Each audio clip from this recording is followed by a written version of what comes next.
Water holes are one of those things that a ton of different landowners are using to make good stands even better on their properties. Whether it's a small acreage landowner who's really just trying to maximize that one good stand location they have, or a large acreage landowner who has an endless amount of features attractive to whitetail, how can they begin to narrow down that movement into certain stand locations? We're actually out installing a few water holes today on a large central Ohio farm. We have 3 different water holes we're putting in, and in this video I just wanted to go ahead and break down why exactly we're choosing these locations for the water holes and how exactly are the deer going to interact with these during different phases of the season. I'll make sure to add a map to the screen so that way you guys have a more in-depth look on where exactly these water holes are located on the farm. The water hole location number 1 here is a traditional farm country rut funnel. It's at a creek crossing that's dry most of the year. Behind me on one side of the creek we have improved timber bedding. We've done an extensive amount of TSI work in there. On the other side of the creek we have a large ag field that acts as a destination food source, and then if you follow the creek crossing, if you go upstream about 100 yards, there's another food plot there. So we have 3 different points of interest all around this one creek crossing that makes it a very attractive cruising location for these deer. Now the other thing that's interesting about this creek is the further downstream you go, the more aggressive the slopes get on the side of the creek, and the less likely and the less often these deer are actually crossing the creek down there. So we were able to get pretty aggressive with our hunter access coming right up that creek, getting right to this where this major creek crossing is, intercepting all of this movement. Now the water hole comes into play because with this already being a place that a lot of bucks are going to visit during the rut time when they're cruising between all of these different social areas where these does are hanging out, they're going to need to stop, they're going to want to get a drink of water. So it's really as simple as that, no need to overthink it. If we have a consistent water source between all of this doe activity, you can expect a lot of bucks to be cruising right through this location when they're out there and they're searching for these does. Waterhole location number 2 here is located in a great natural travel funnel. Thanks to some additional habitat improvements, it becomes a great spot where there's going to be just a ton of deer activity coming through here.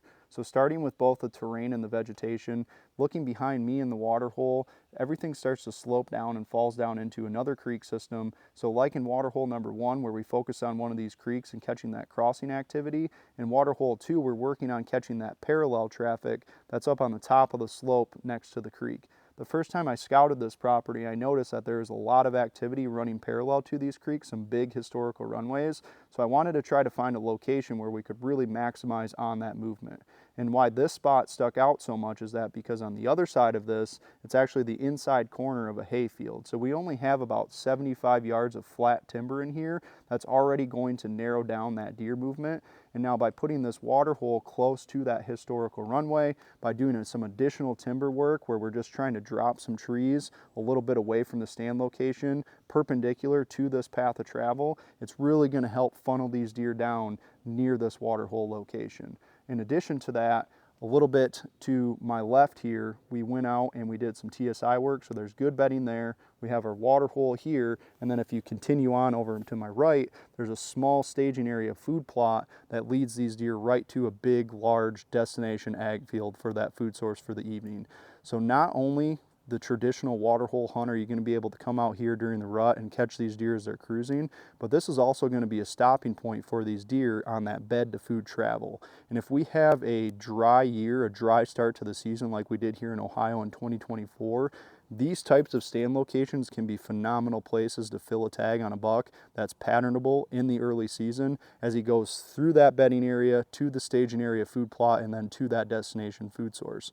Reason why you can maximize an opportunity in the early season on a buck is that he's probably not going to get to that big food source until after dark, well after dark, and you won't be able to fill your tag on him.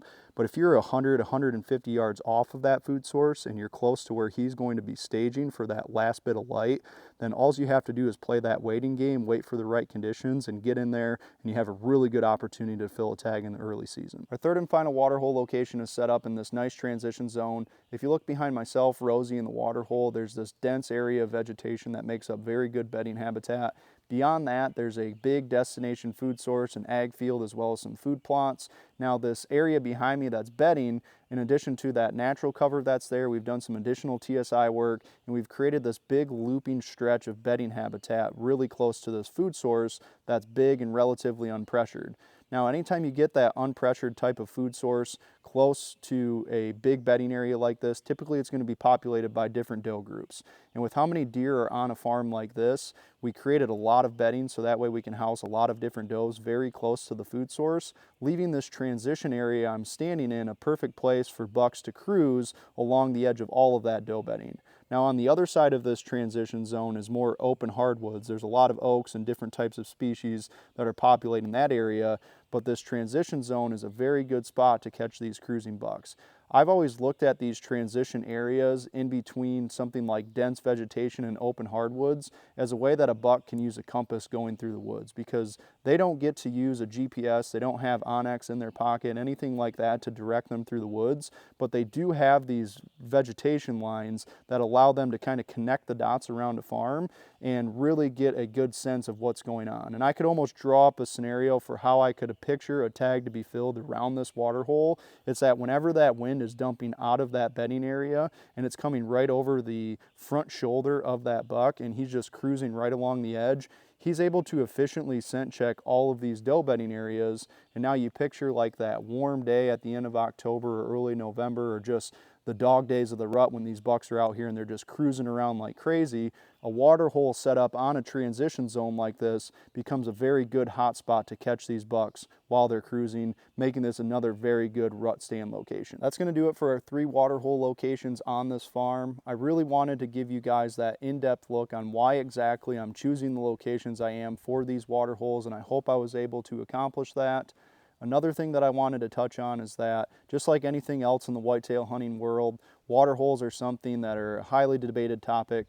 How you install them, how deep you dig them, where exactly you locate them, these are all debatable, but the easiest way that I can sum it up is that everything is so unique, every property is so unique. The really only way that you know the right method for your hunting situation is to go out there and test it out. Run a few different options, run a few different ways that you're putting these in, the locations, the depth, whatever it may be, and figure out for yourself. And I'd try with my content to continuously put out only information that you guys can apply to your own situation, but also just remember that everybody's situation is different and you're going to have to do things a little bit differently to maximize the results on your property. So if you have any additional comments about water holes, any questions, feel free to drop them down in the comments below.